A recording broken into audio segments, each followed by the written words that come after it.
Nancy Pelosi talks to NPR about wielding power and her role as Biden stepped aside. Nancy has been in the room where it happened for decades. She was at the Capitol the morning of 9/11. She was there for the days that followed, as Congress voted to authorize the use of military force in Iraq. And she was in the Speaker's chair on January 6, 2021, as rioters broke into the Capitol. Vice, who's set to be Democrats' presidential nominee, delivers remarks during an event on Wednesday in elections. Latino support for Biden was lagging. Harris gives a chance to win some back.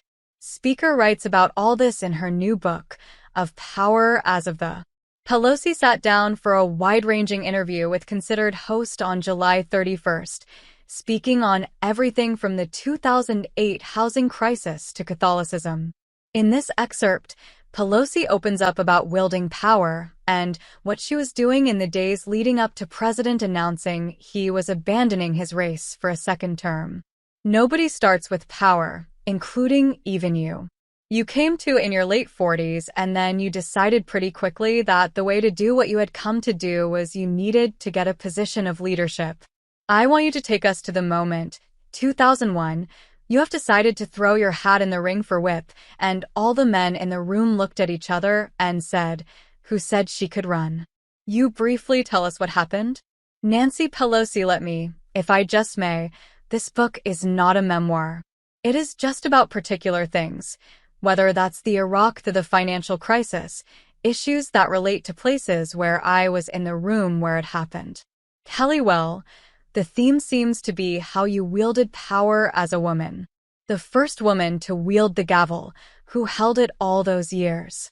Pelosi, but to put it in perspective, I had never intended to run for office. I was a volunteer in politics. I loved doing that. I loved promoting other candidates, the causes of the. And then people encouraged me to run.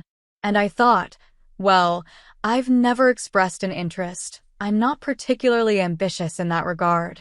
However, they said, love the issues, you should go. And I did. And then people said to me, should run for leadership. I said, I'm here for the issues. I love what I'm doing. But then as it got on, with their urging, I just really got tired of losing. We lost in 94, 96, 98. 2000 came around and I said, I think I know how to win these elections. Kamala Harris in 2019. Politics. We spoke to 5 people who knew Kamala Harris before she was what we learned. Kelly, I guess what I'm pushing on is, the way you recounted in the book, this was not widely welcomed by all the men who had held power. And I'm curious what gave you the confidence to say, you get in line. We've been standing in line for 200 years. It's our turn. Pelosi, it is interesting that not that long ago they were saying, who said she could run? And then they were saying, well, why don't the women just make a list of the things they want to do and give it to us, and we'll get those things done. Poor babies. Kelly, oh, so they were helpful if you just gave them the list, they would sort it for you. Pelosi, I said to the people then, I don't want you voting for me because I'm a woman, and I don't want you voting against me because I'm a woman. But I think that I know how to win for a reason for the children. That was the only reason I left home the first time. Then, vice presidential candidate left speaks during a debate October 7, 2020, and former president speaks during a debate June 27 in Atlanta.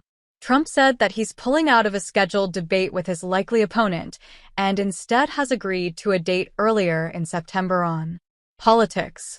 Trump posts about a new debate plan and Harris pushes back. Kelly, speaking of children, you have 5. And I do want to throw you a question about your mom.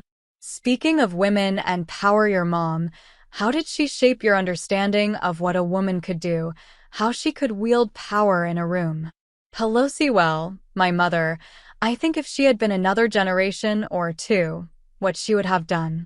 But she, as other women of her generation, were more confined. My father was the politician. Well, he was the elected official. Kelly, he was a longtime mayor of Baltimore, member of Congress. Pelosi, but she was a mom, 7 kids. And I was the only girl, the youngest and the only girl. She was quite remarkable, and I was born into a family that was deeply first and foremost. We separate church and state, but the way we were raised, we had